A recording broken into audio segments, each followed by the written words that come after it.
Bonsoir et merci de nous ouvrir vos portes pour une rencontre exceptionnelle, une rencontre qui a déjà changé des millions de vies. Peut-être la vôtre ce soir. Installez-vous confortablement. Bon sabbat chez vous, saison 7 commence maintenant.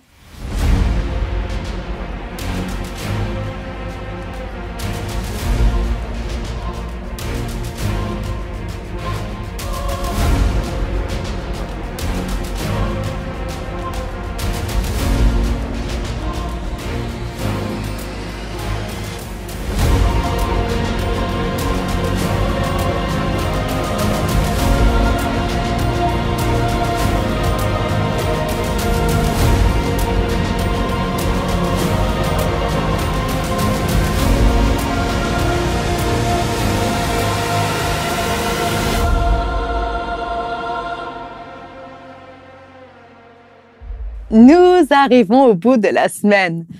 Ouf, diront certains, et d'autres auraient peut-être aimé qu'elle dure encore un peu. Dans tous les cas, j'espère que vous allez bien et que vous ne souffrez pas trop à cause des microbes de l'hiver. Quoi qu'il en soit, je vous propose de mettre tout cela de côté pour nous poser ensemble aux pieds de Dieu. Ce soir, il veut nous parler à travers sa parole. Et pour vraiment couper avec tout ce qui occupe en cet instant même notre esprit et nous concentrer sur lui, que dites-vous de chanter? On se retrouve juste après.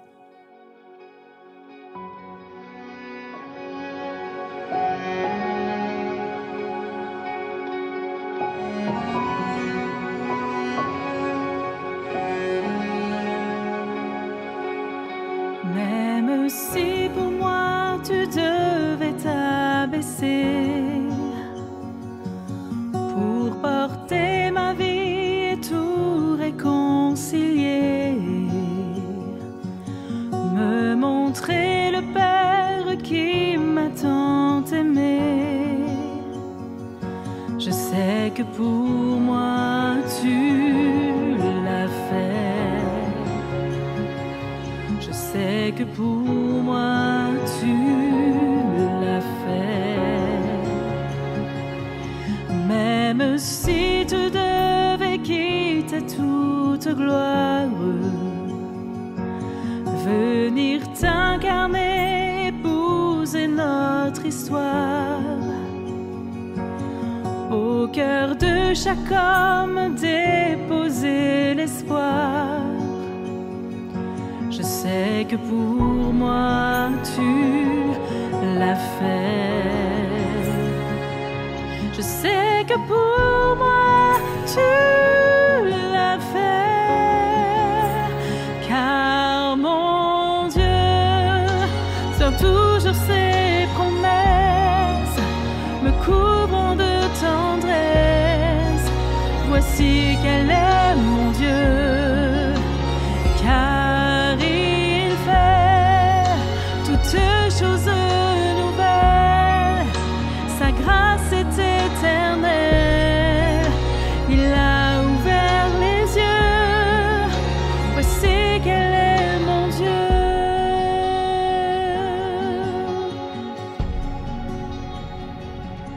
Même si la croix devenait ton fardeau,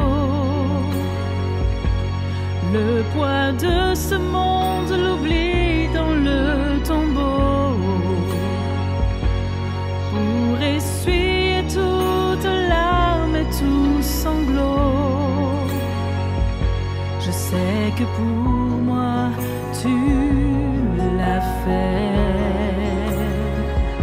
Je sais que pour moi tu l'as fait, car mon Dieu tient toujours ses promesses, me couvrant de tendresse.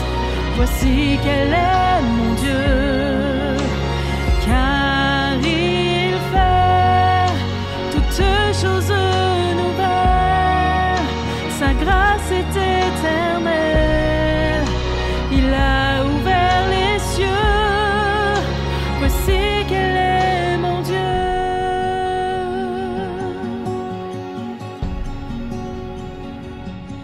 Même si ta vie devait être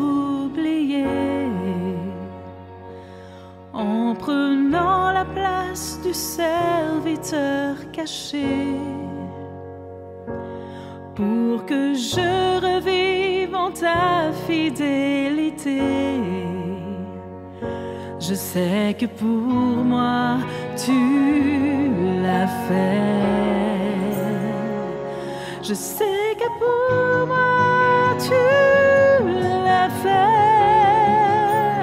car mon Dieu tient toujours ses promesses, me couvrant de tendresse.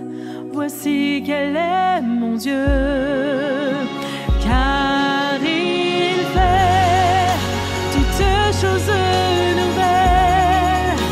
Sa grâce est éternelle.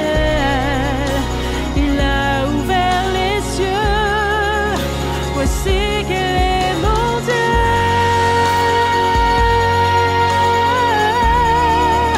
Voici quel est mon Dieu.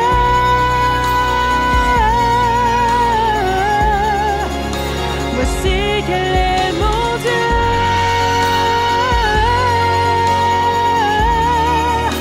Voici quel est mon Dieu.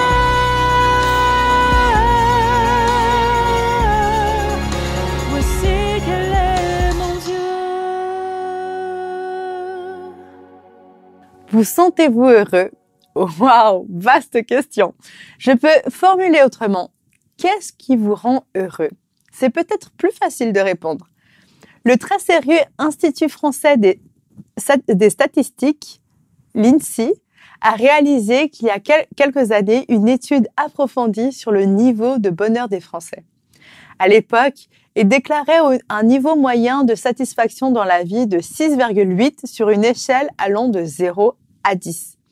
Le premier facteur qui réduisait ce nombre était le stress et l'isolement social. C'était avant l'époque Covid pourtant. Tout de suite après, la santé était l'élément perturbateur dans la vie des Français. Aujourd'hui, notre invitée Déborah Bellois nous présente dans la Bible une femme qui a cumulé tous les ingrédients pour ne pas prétendre au bonheur. La maladie prolongée qui en fait découler l'isolement social et bien évidemment le stress. Mais cette femme avait en elle l'élément déclencheur inratable pour le bonheur. Et vous voulez savoir lequel? Alors écoutez.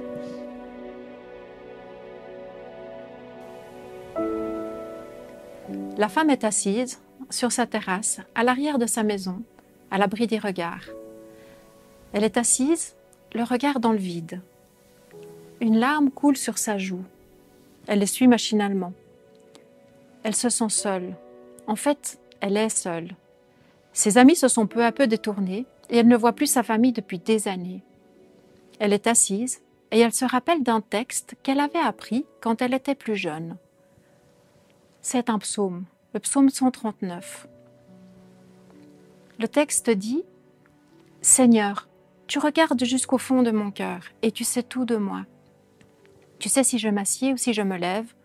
Longtemps d'avance, tu connais mes pensées. Tu sais si je suis dehors ou chez moi. Tu es au courant de tout ce que je fais. Tu es derrière moi, devant aussi. Tu poses ta main sur moi. Une connaissance aussi prodigieuse me dépasse. Elle est trop élevée pour que je la comprenne. Où aller loin de toi? Où fuir loin de ta présence? C'est toi qui as créé ma conscience, qui m'as tissée dans le ventre de ma mère. Je te loue d'avoir fait de moi une aussi grande merveille. Mon Dieu, regarde jusqu'au fond de mon cœur, reconnais mes préoccupations profondes et conduis-moi sur le chemin de l'éternité. La femme est assise, elle se sent triste et elle se demande comment elle a pu en arriver là. Elle est assise et elle est profondément déçue d'elle-même, de ses choix de vie. Elle se sent coupable, elle se sent loin de tous. Au début de sa vie, pourtant, tout allait bien. Elle est assise et elle se rappelle. Son enfance heureuse, les paysages enchanteurs, les bruits des animaux sauvages et les odeurs des fleurs dans les champs autour du village. Elle se rappelle aussi sa famille aimante, ses amis, son plaisir d'aller avec eux explorer les alentours du village. Parfois, quand les parents leur donnaient la permission, ils allaient même jusqu'au Jourdain pour se rafraîchir. Mais ce qu'elle aimait par-dessus tout, c'était d'admirer ces longues caravanes de chameaux qui avançaient lentement, chargées de nombreux trésors qu'ils aimaient imaginer. Elle est assise et elle se rappelle ce qui a changé, ce qui, à un moment, lui semblait merveilleux, mais qui a eu des conséquences catastrophiques dans sa vie. Elle se rappelle d'un groupe de jeunes qui venaient parfois dans le village. Ils semblaient différents, ils avaient l'air tellement sûrs d'eux, ils cassaient un peu les codes et elle les admirait de loin.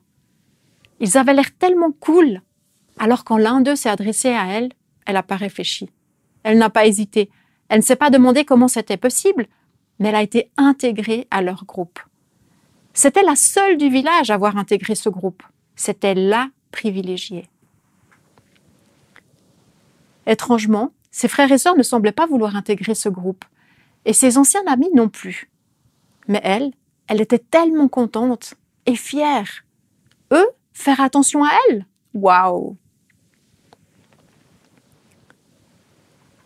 Les filles du groupe lui ont montré comment s'habiller pour être à la mode, lui ont montré comment se tenir. Elle observait beaucoup et elle captait vite. Au fur et à mesure, elle prenait de l'assurance. En fait, quand elle était avec eux, elle se sentait importante. Elle se sentait même belle. Ses parents voyaient bien que quelque chose se passait. Et maintenant, elle se rappelle leurs conseils, leurs avertissements aussi.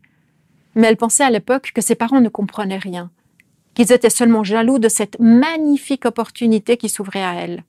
Vraiment, ils ne comprenaient rien. Ses amis et ses frères non plus d'ailleurs. Et un jeune homme s'est intéressé à elle.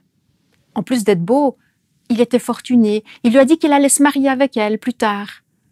Elle lui a fait confiance et elle est partie avec lui. Jusqu'au jour où ce jeune homme a rencontré une autre jeune fille, où il l'a rejetée. C'était le gouffre. D'une situation de luxe et de bien-être, elle se retrouvait sans rien. Sans rien? Vraiment? Il lui restait une chose, un atout dont elle avait peu à peu pris conscience, sa beauté. Alors, elle l'a utilisé à son avantage. Elle a bien vécu, dans le luxe, la tranquillité, longtemps. Oui, c'est vrai qu'elle a eu plusieurs hommes dans sa vie qui lui ont permis un confort certain. Et actuellement, elle a un amant. C'est un homme marié. Elle est assise sur sa terrasse et elle le reconnaît. Elle a fait beaucoup de choses et pas toujours très justes. Elle se rend compte que là, elle est seule. Vraiment seule. Impossible de retourner chez sa famille. Impossible de se tourner vers ses amis. Elle n'en a plus. Les autres femmes ont trop peur qu'elle leur vole leur mari. Elle l'a déjà fait plusieurs fois, c'est vrai, et sans remords, pour son confort, et pour avoir l'impression d'exister. Elle est une femme belle, très belle. Elle sait se mettre en valeur. Elle a un très grand réseau social, oui, plein d'amis, mais bien peu de vrais amis. Elle sort souvent, mais c'est surtout le soir, tard. La journée, si vraiment elle doit sortir, genre aller chercher de l'eau au puits, ce sera plutôt sur l'heure du midi, lorsqu'il fait si chaud que personne ne se déplacerait pour chercher de l'eau à cette heure. Et là, elle est au moins sûre de ne voir personne lorsqu'elle y va. Si c'est pour se faire mal voir, autant éviter. Elle est assise sur sa terrasse et elle se sent seule, blessée et sale. Elle se rend compte du malaise lorsqu'elle croise les gens. Elle se rend compte qu'il y a quelque chose qui a mal tourné. Mais elle ne sait pas vers qui se tourner. Elle ne s'aime plus trop. Elle ressent de la honte. Elle est assise, mais elle va devoir se lever. Il sera l'heure d'aller puiser de l'eau en dehors du village. Elle se lève, elle marche, elle transpire sous le poids de cette cruche qui n'est même pas encore pleine. Et c'est alors qu'elle va faire une rencontre qui va changer sa vie. Elle voit un homme assis à côté du puits. Oh, il a l'air fatigué. C'est un étranger, c'est pas un samaritain. Elle est étonnée, car ce juif s'adresse à elle et lui demande à boire. Tellement étonnée qu'elle lui répond par une question. « Comment se fait-il que toi, juif, tu me demandes à boire à moi ?» Elle ne dit pas la suite de sa pensée. Tu me demandes à boire, à moi, alors que je ne suis qu'une femme, qu'une Samaritaine, qu'une pécheresse. C'est comme ça qu'elle se sent. Elle est étonnée qu'il ose lui parler et lui demander un service. Elle pense qu'elle n'en vaut même pas la peine. Elle ne vaut même pas cela. Voilà l'état d'esprit de cette femme. Et Jésus lui répond alors quelque chose d'étonnant. On trouve ce dialogue dans Jean 4 et au verset 10 et suivant. « Si tu connaissais le don de Dieu, et qui est celui qui te dit « donne-moi à boire », c'est toi qui lui aurais demandé de l'eau, et il t'aurait donné de l'eau vive. » Elle est étonnée. Elle entrevoit « se pourrait-il que cet homme fatigué et assoiffé soit la réponse à ses prières, à sa demande d'une solution ?» Car elle a prié, mais elle ne s'est pas sentie digne malgré ses regrets. Alors elle lui répond « Seigneur, tu n'as pas de seau et le puits est profond. D'où aurais-tu donc cette eau vive? Serais-tu plus grand que notre ancêtre Jacob qui nous a donné ce puits et qui a lui-même bu de son eau ainsi que ses fils et ses troupeaux ?» Elle espère, elle attend. Elle est assise chez elle, elle s'est levée, elle a avancé et elle s'est arrêtée devant cet homme inconnu.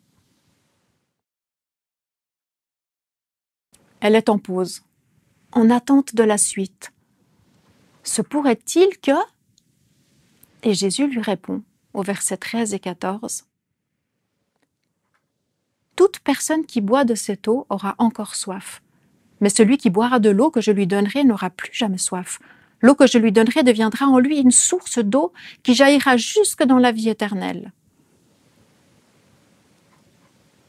Elle répond à ces paroles qui font briller un peu d'espoir en elle.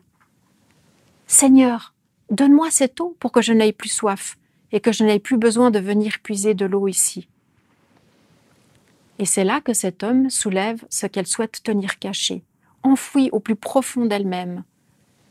S'il est porteur d'espoir, elle ne veut surtout pas qu'il sache à quel point elle a mal agi avec ses familles brisées à cause d'elle. Elle se sent tellement mauvaise. Mais Jésus soulève quand même ce voile. Elle ne peut plus se cacher. Et il lui dit au verset 16, « Va, appelle ton mari et reviens ici. » Elle lui répond qu'elle n'a pas de mari, ce à quoi Jésus lui répond qu'il le sait déjà. On dirait qu'il sait déjà tout, qu'il la connaît. Elle est étonnée, peut-être même un peu apeurée. Elle lui demande « Serais-tu un prophète pour savoir tout cela de moi alors que tu me rencontres pour la première fois ?» Et là, elle se protège. Elle va changer de niveau dans cette discussion et elle va parler religion pour ne pas parler de profondeur, pour ne pas parler d'elle, pour ne pas sombrer. Et elle demande au verset 20 « Où faut-il adorer ?» Jésus prend le temps. Il lui laisse le temps. Il ne va pas déverser sur cette femme ce qui pourrait l'anéantir. Il se met alors à son niveau et il lui répond aussi en mode religion. Il lui dit « Crois-moi, l'heure vient où vous n'adorerez le Père ni sur cette montagne, ni à Jérusalem. Vous adorez Dieu sans le connaître. Nous l'adorons et nous le connaissons, car le salut vient des Juifs. Mais l'heure vient, et elle est même déjà là, où les vrais adorateurs adoreront le Père par l'Esprit qui conduit à la vérité. Car ce sont de tels adorateurs que le Père recherche. Dieu est esprit, et il faut que ceux qui l'adorent le fassent par l'Esprit qui conduit à la vérité. » La femme espère. Se pourrait-il qu'il soit celui qu'elle attend? Celui que tout le monde attend? Le libérateur annoncé par ses pairs? Alors, elle va tenter quelque chose et elle va lui dire, au verset 25. « Je sais que le Messie, c'est-à-dire le Christ, va venir, et quand il viendra, il nous enseignera toutes choses. » Et là, c'est la plus belle nouvelle qu'elle va entendre. Au verset 26, Jésus lui répond « Je le suis, moi qui te parle. Jésus se dévoile à elle. Il ne s'est pas dévoilé aussi directement que très rarement en tant que Messie. Là, il le fait pour elle, pour transformer son désespoir en espérance. Et là, que se passe-t-il? L'eau vive dont a parlé Jésus déborde déjà tellement que la femme repart en courant, sans même penser à sa cruche et à la raison pour laquelle elle était venue à ce puits. Elle est juste heureuse, soulagée. Il s'est passé quelque chose en elle, elle a compris, elle le sent réellement, elle se sent pardonnée. Elle réalise qu'elle est une créature merveilleuse, que le Messie est venu à elle pour la sauver. Et cette eau qui déborde, cette joie du salut, elle va spontanément la déverser sur ses voisins, sur les gens de son village. Et ça va continuer de déborder puisqu'ils vont accepter Jésus comme le Messie. On revient un peu en arrière. Lorsque cette femme récitait le psaume 139, assise sur la terrasse de son jardin, à l'abri des regards, penses-tu qu'elle se disait, assise sur sa terrasse, qu'elle était une créature merveilleuse? Et toi, aujourd'hui, quelle image as-tu de toi-même? Est-ce que, comme cette femme, tu penses que tu t'es perdu dans ta vie, que tu es impardonnable, trop mauvais pour être sauvé? Ces pensées sont un mensonge de l'ennemi. Et le but de ce mensonge est de détruire peu à peu ton estime de toi. Car Dieu a fait un merveilleux ouvrage en te créant. Oui, quand Dieu t'a créé, il ne s'est pas trompé. Il t'a créé à la perfection, dans la diversité, dans la beauté. Dieu vient à toi tel que tu es, comme pour la Samaritaine. La Samaritaine était vraiment désespérée. Elle a peut-être seulement murmuré une prière, mais Dieu l'a entendue et Jésus est venu à elle. Même si ta prière n'est qu'un murmure, Dieu t'entend et il vient vers toi. Ce murmure est néanmoins une force qui dépasse celle de tous les super-héros. C'est un combat parfois silencieux mais intense. Ta vie pourrait être la partie visible d'un iceberg et la prière pourrait être la partie cachée qui soutient ta vie, puissante, forte, inébranlable. Mon ami, voici la vérité sur le caractère de Dieu. Avant que tu le choisisses, il t'a déjà choisi. C'est lui qui initie le contact avec toi. Il ouvre le dialogue avec toi. Dieu est relationnel. Il fera tout ce qu'il peut pour restaurer cette relation brisée. Son amour précède tes choix, tes décisions et ton style de vie. Jésus te voit pour ce que tu peux être et non pour ce que tu es actuellement. On lit dans 1 Jean 4, verset 10, « Et voici en quoi consiste l'amour. Ce n'est pas nous qui avons aimé Dieu, mais c'est lui qui nous a aimés. Il a envoyé son Fils qui s'est offert en sacrifice pour le pardon de nos péchés. »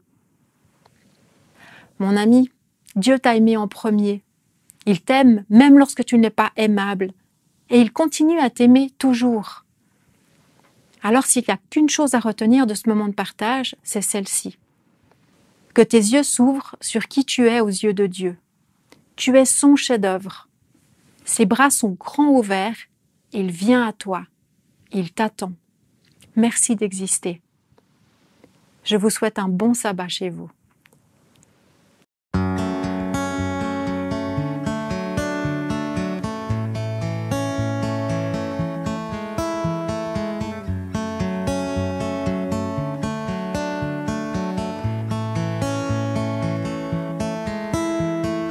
Toi, l'enfant désiré du Père, dans son cœur, tu es né. Mélange d'amour et de poussière, de ses mains il t'a façonné. Trait après trait, à son image, il t'a dessiné. Souffle après souffle, c'est sa vie qu'il t'a donné. Perle de grand prix, c'est toi qui l'as choisi. Perle de valeur, c'est lui ton créateur. Enfant du roi des rois,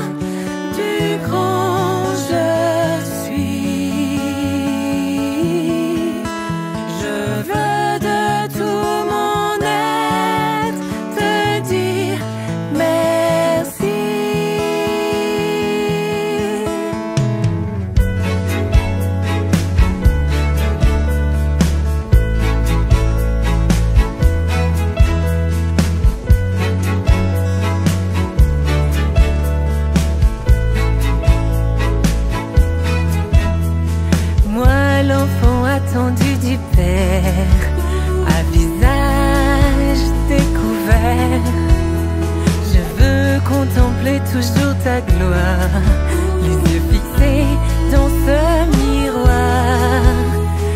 Trait après trait, à ton image, être transformé. Souffle après souffle, de ma bouche te glorifier. Perle de grand prix, c'est toi qui m'as choisi. Perle de valeur, tu es mon créateur. Enfant du roi des rois, du grand je suis. Je veux de tout mon être te dire merci. Enfant du roi des rois, du grand je suis. Je veux te dire papa, papa, merci.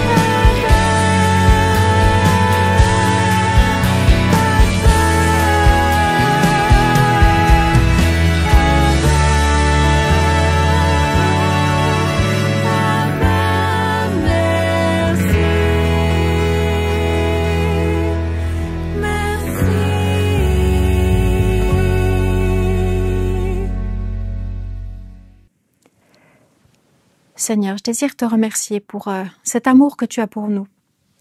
Je te remercie parce que c'est toi qui viens nous chercher. Tu es un Dieu de relation, tu as envie d'être avec nous. Tu nous prépares une place.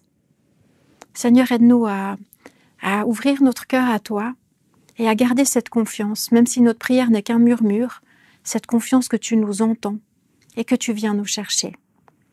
Merci pour tout, Seigneur. Au nom de Jésus. Amen. Si je pouvais voyager dans le temps et revenir au début de l'émission, je ne vous demanderais pas si vous êtes heureux, mais plutôt si vous avez la foi. Qu'à l'instar de cette femme malade, votre foi vous amène aux pieds de Jésus. Sans aucun doute, ce serait l'élément déclencheur pour une nouvelle vie pleine de joie et de paix. Et c'est ce que je nous souhaite de tout cœur, et c'est ce qu'essaye d'apporter Espoir Média dans la vie de chacun à travers ces vidéos. Et si vous voulez nous aider dans cette tâche, je vous invite à faire un don via la plateforme sécurisée DonorBox. Nous en profitons pour remercier toute l'aide reçue semaine après semaine qui nous permet de continuer à vous proposer nos programmes. Soyez tous largement bénis et bon sabbat chez vous.